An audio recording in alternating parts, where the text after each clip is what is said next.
오늘 말씀은 우리 예수님께서 이제 예루살렘에 입성하셔서 성전을 청결케 하신 후에 일어난 일입니다. 성전 청결은 아주 굉장한 사건이었습니다. 당시 대제사장과 종교 지도자들은 성전을 중심으로 그들의 이제 기득권을 유지하고 신앙생활을 하고 있었습니다. 그래서 사람들이 성전에 와서 또 절기들을 지키고 할 때 제물을 하나님 앞에 드릴 때 그 제물을 깨끗한 제물을 드려야 한다는 것으로 제물을 팔거나 새 돈으로 바꿔준다든지 그렇게 해서 여러 가지 이제 이익을 취하고 있었습니다. 우리 주님이 그 검은 속을 다 아시기 때문에 노끈으로 채찍질을 하여 그 상을 푸시고 그 안에 있던 그런 동물들을 쫓아내시고 그렇게 하면서 이 집은 만민이 기도하는 집이다 이렇게 말씀하셨죠. 그런데 당시 그 성전은 기도의 기능을 상실하고 그곳에서 그저 어떤 사람들의 이익만 누리는 그런 곳이 되었기 때문이죠. 그래서 우리 예수님이 하신 말씀은 성전은 기도하는 집이다 하는 것입니다. 그게 성전의 본래 기능인데 이거는 지금 잘못된 것이다. 그래서 성전을 청결케 하셨는데 뿐만 아니라 지금의 이런 성전 가지고는 안 된다는 것입니다. 그래서 이 성전을 무너뜨리신다 하시는 것이죠. 예수님이. 그래서 성전을 무너뜨리고 사흘 만에 지으리라. 곧 우리 예수님 이는 곧 성전된 자신을 가리킴이라 주님이 말씀하셨습니다. 그래서 주님께서 그 성전을 대신하는 것이고 이제는 예수님을 믿는 사람들의 모임이 교회가 되는 것이고 근데 그 교회의 핵심적 기능이 바로 기도하는 것이죠. 그 기도가 회복돼야 한다는 것을 가르쳐 주시려고 또 이 무화과 나무 사건을 또 이제 하신 것입니다. 여기에 이 무화과 나무를 열매를 찾다가 열매가 없어서 주님이 보시고 저주하셨더니 무화과 나무가 다 말라 죽어버린 거죠.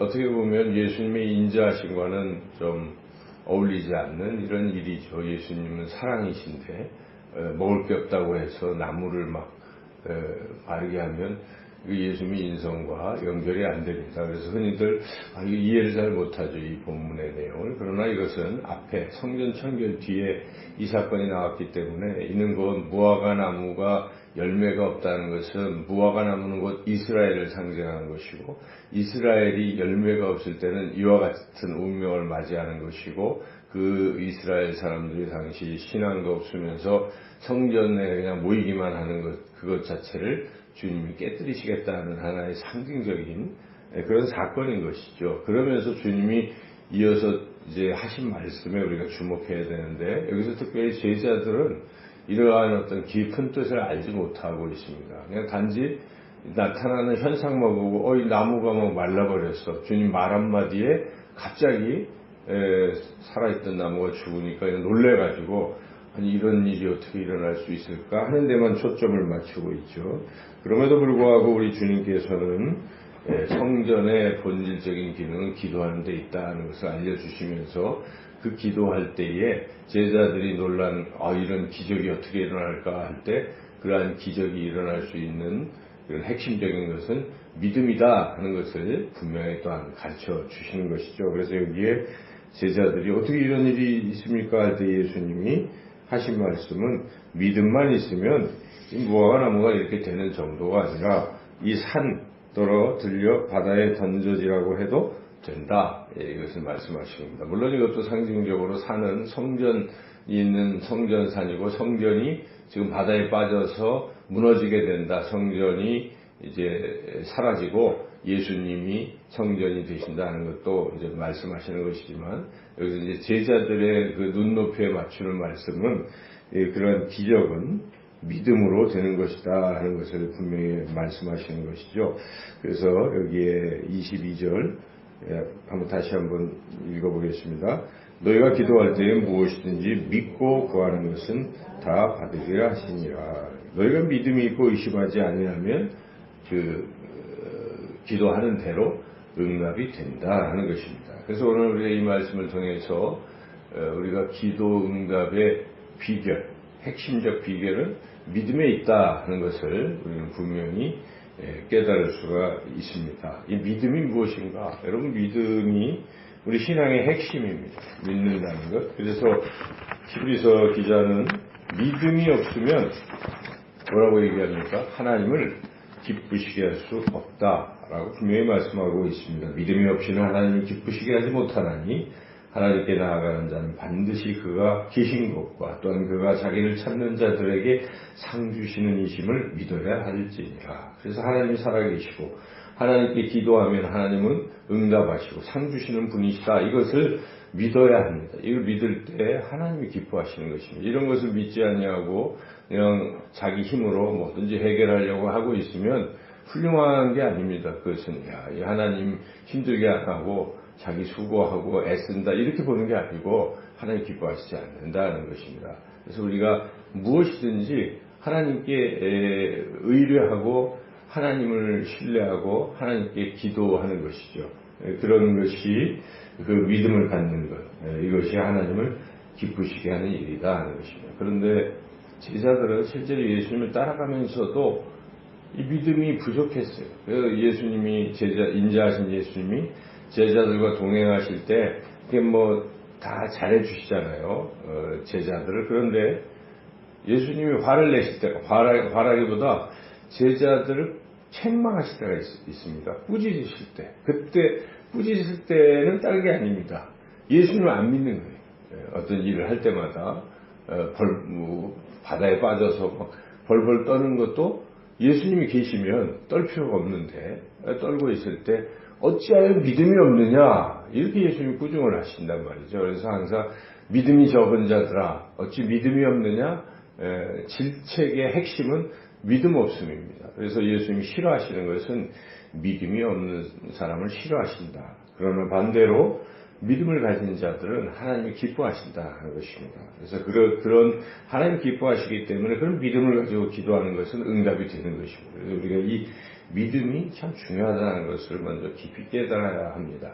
사실 믿음이 없으면 구원도 받을 수가 없습니다. 예수님 말씀하십니다.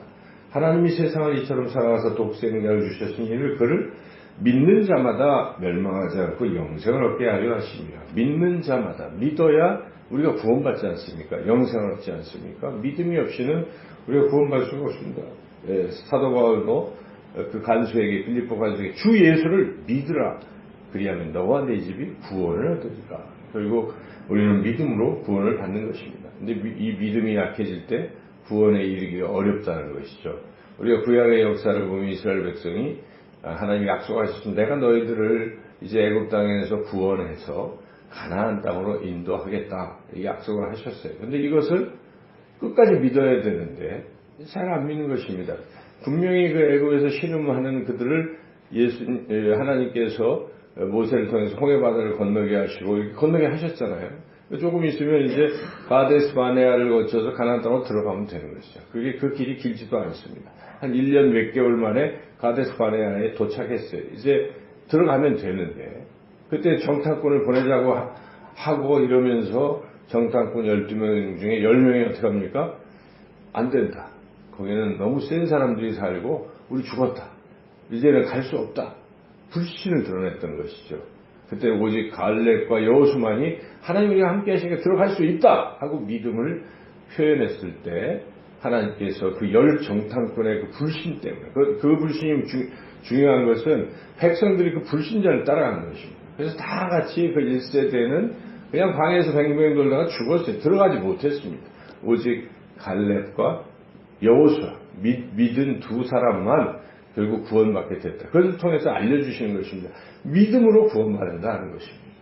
믿음으로 우리가 인생에서 하나님의 역사를 경험할 수 있는 것이고 믿음으로 구원받는 것인데 이 믿음이 없으면 아무것도 할 수 없어요. 예수님조차도 믿음 없는 사람은 어떻게 할 수가 없다는 것입니다. 예수님의 고향 나사렛을 방문하셨습니다. 고향 그래도 같이 살던 30여 년 동안 같이 살던 그 많은 아는 사람들이에요. 그럼에도 불구하고 다른 데서는 예수님이 기적을 막 베푸시는데 거기서는 기적을 행할 수가 없었더라. 그들이 믿지 아니함으로 라고 나와 있습니다. 그러니까 믿음이 없으면 뭐 안 된다는 것이. 교회를 하면 수십 년 다녀도 믿음 없는 사람은 하나님의 역사를 경험할 수가 없다는 사실입니다. 여러분, 그러나 교회에 잠깐 나와도 하나님 믿습니다 하고 순수한 믿음으로 반응하는 사람들은 기도하면 그 응답이 된다 하는 것이죠. 그래서 믿음이 없으면 구원도 받지 못하고 또 하나님의 능력도 경험할 수가 없습니다. 그래서 예수님이 어떤 아버지의 그 아들이 귀신 들려가지고 막 있을 때 그 아버지가 그 제자들에게 이 아들 귀신 좀 쫓아내려고 그러는데 제자들이 못했잖아요. 그때 예수님이 그 귀신을 내쫓아 주시며 그 제자들이 우리는 왜 못합니까? 믿음이 적은 자들아, 너희들이 믿음이 없어서 할 수가 없었다. 믿음이 없으면 능력도 행할 수 없다라고 예수님이 분명하게 말씀하시죠. 그래서 제자들이 예수님께 나와 우리는 어찌하여 쫓아내지 못하니까 이르시되 너희 믿음이 작은 자들아, 작은 까닭이니라 라고 이렇게 말씀하셨습니다. 그래서 여러분, 믿음이 없으면 구원도 받을 수 없고 하나님을 기쁘시게 할 수도 없고 능력을 행할 수도 없다는 것입니다. 근데 어떤 사람도 이제 믿음은 어떤 믿음일까? 이런 믿음은 잘못된 믿음입니다. 성경에서 처음에는 믿어요. 믿습니다. 그런데 조금 지나니까 금방 그 믿음이 사라지는 일시적인 믿음은 잘못된 믿음입니다. 그래서 예수님이 비유로 말씀하십니다. 바위에 있다는 것은 말씀을 들을 때에 기쁨으로 받으나 뿌리가 없어 잠깐 믿다가 시련을 당할 때에 배반하는 자요. 잠깐 믿다가. 여러분, 이거는 아니라는 것입니다. 그 바위에 떨어지는 것은 잠깐은 뭐 되는 것 같은데 곧 말라버리죠. 그러니까 우리가 믿음은 계속 지속적이 돼야 되는, 한 번 믿으면 계속 믿어야 되는데 잠깐 믿는 듯 하다가 이 상황이 어려워지면 그럼 그렇지 내가 드린 기도가 응답이 되겠어? 이러면서 포기하는 것. 이건 믿음이 끝까지 가지 않은 것이죠. 일시적인 믿음은 잘못된 믿음이다 하는 것입니다. 그리고 또 이런 믿음이 있습니다. 의심하는 믿음. 이것도 비슷한 것이죠. 믿기는 믿는 것 같은데 자꾸 의심합니다. 의심하는 믿음을 가지면 응답을 기대하지 말라고 성경의 야고보 기자는 분명히 말씀합니다. 오직 믿음으로 구하고 조금도 의심하지 말라. 의심하는 자는 마치 바람에 밀려 요동하는 바다 물결 같은 이런 사람은 무엇이든지 주께 얻기를 생각하지 말라. 두 마음을 품어 모든 일에 정함이 없는 자로다. 여러분, 잠깐 믿는 것, 자꾸 믿으면서도 확신을 못하고 왔다 갔다 하면서 의심하는 이러한 믿음은 응답받기가 어렵다 하는 것입니다. 또 이런 잘못된 믿음이 있습니다. 지식적인 믿음이 있어요. 머리로만 믿는 사람이 있어요. 근데 여러분, 귀신도 머리로는 믿어요. 귀신도. 그래서 귀신이 예수님 앞에서 당신은 하나님의 아들입니다. 당신은 참으로 하나님의 한 분입니다. 뭐 이렇게 고백을 한단 말이에요. 귀신도. 그런데 귀신이 하나님을 믿는 건 아닙니다. 존재를 믿을 뿐이지 그 하나님이 나를 사랑하시고 그 하나님이 나를 구원하시고 나를 인도하신다 하는 사실은 안 믿는 것이죠. 그래서 그런 관계가 뭔가 잘못된 거죠. 여러분, 우리가 하나님을 믿을 때는, 예수님을 믿을 때는 그 예수님이 나를 위해 죽으신 것이고 예수님이 나를 사랑하시고 영원히 인도하실 것이다. 이 땅에서도 그 예수님의 이름으로 나의 기도를 들어주신다는 믿음을 갖는 것이죠. 그래서 우리가 이런 머리로만 그렇다 긍정적 뭐 이거 갖고 되는 게 아니고 믿음은 맡기고 행동으로 옮기는 것까지 수반되는 것이. 내가 믿으면, 여러분 은행을 믿습니까? 은행에 내가 돈을 맡기면 은행이 내 돈을 안 떼먹고 꼬박꼬박 이자 줄 걸 믿습니까? 믿으면 어떻게 가서 은행에다 이렇게 맡기고. 근데 이게 제2금융권이고 뭔가 부도가 날 것 같고 뭐 이런 생각을 하면 잘 맡기지 않잖아요. 그러니까 믿음이 무엇인가? 믿음은 딱 맡기는 거예요. 우리의 짐을 맡기는 것입니다. 우리의 미래를 맡기는 것이고, 이걸 하나님 믿습니다 하고 짐을 탁 하나님 앞에 아래, 이게 기도예요. 하나님 믿습니다. 하나님이 해결해 주실 걸 저는 믿습니다. 이렇게 우리가 믿음으로 보일 때에 하나님은 역사하십니다. 우리가 이 기도를 드릴 때도 이런 기도가 있어요. 그냥 소망하는 기도로 그치는 사람이 있어요. 나 이렇게 됐으면 좋겠다. 하나님 이렇게 하게 해주세요. 백날 드려도 응답이 없어요. 왜 그렇습니까? 믿음이 부족하기 때문에 소원을 할 수 있어요. 그래서 여러분, 이게 이렇게 됐으면 좋겠다. 누구나 다 소원하는 거예요. 그래서 하나님 이렇게 해주세요. 이렇게 해주세요. 해요. 그런데 진짜 하나님이 그렇게 해주실 것이다? 이건 안 믿고 해주세요만 100번 해도 이게 되겠습니까? 안 돼요. 그래서 하나님이 해줄 수 있습니다 하고 이 믿음을 가져야 돼요. 그래서 확신을 하고 떠나야 되는 것이죠. 하나님 역사하십니다. 그래서 이 빌립보서에 뭐라고 나와요? 아무것도 염려하지 말고 오직 모든 일에 기도와 간구로 너희 구할 것을 감사함으로 하나님께 아뢰라. 여러분, 감사하는 사람은 어떤 사람입니까? 된다고 인정하는 사람이에요. 하나님 이미 해주셨습니다. 이러한 믿음을 보일 때에 그리스도 예수 안에서 하나님의 그 평강이 너희 마음과 생각을 지키실 것이고 응답의 역사가 일어난다는 것입니다. 그래서 우리의 신앙의 삶에서의 이 믿음은 중요한 것이고 바로 그 믿음으로 기도해야 한다는 것입니다. 오래전에 아폴로 11호가 이제 달 착륙을 했어요. 그 뒤에 또 15호 될 때도 또 달에 갔었습니다. 그때 그 중에 다녀온 사람 중에 한 분이 어윈이라는 분이 어윈 대령이 있었는데 이분이 이제 뭐 나중에 이렇게 얘기를 했는데 그 달나라에서 지구를 보니까 지구가 엄청 크다는 거예요. 우리 달에서 지구를 보면 조그맣잖아요. 반대로 달에서 지구를 보면 아주 아름답고 우리 달을 보면 그냥 뭐 노란색 조금 비슷하게 검은기가 하지만 이 지구를 보면 그렇게 아름다울 수가 없다. 근데 문제는 그 아름다운 지구를 향해 이제 귀환을 하고 있는데 우주선에서 이제 그게 분리가 되잖아요. 조그맣게 캡슐로 거기서 이제 떨어지는 것인데 낙하산이 딱 펼쳐져서 바다 같은 데 떨어지고 가서 구출을 하는 것인데 이 낙하산이 두 개가 펴져야 되는데 하나밖에 안 펴진 거예요. 그래서 밑에서 관제탑에서 이렇게 보니까 이거 안 펴져. 그 사람 그러니까 이건 죽은 거죠 이제. 그래서 막 놀래 그 순간 밑에 있던 관제탑에 있던 사람들이나 이 어인 대령이나 이거 우리가 뭐 딱 한 가지 생각난 것은 하나님께 기도해야 되겠다. 이 의견의 일치를 보고 하나님께 간절히 기도했어요. 근데 기도했더니 놀라운 일이 일어났어요. 밑에서 회오리 바람 같은 게 없었던 바람이 불어가지고 그 캡슐 쪽에 위로 떠올리는 바람이 불어서 이게 딱 안착을 해서 살았어요. 그래서 어인대령이 그때 하나님이 자신을 살려준 것을 여기저기 간증해서 대한민국에 와서도 그분이 또 그 사실을 간증했다고 합니다. 그래서 우리가 이 기도, 하나님이 안 보이시지만 기도하면 그 살아계신 하나님께서 응답하신다는 사실을 우리는 확신해야 됩니다. 하나님은 우리의 기도를 작은 신호에도 들으시고 응답하시는 하나님의 문제는 우리가 그것을 믿느냐 믿지 않느냐에 달려 있어요. 그래서 우리가 믿어야 됩니다. 이 성경을 보시면 다 믿음으로요.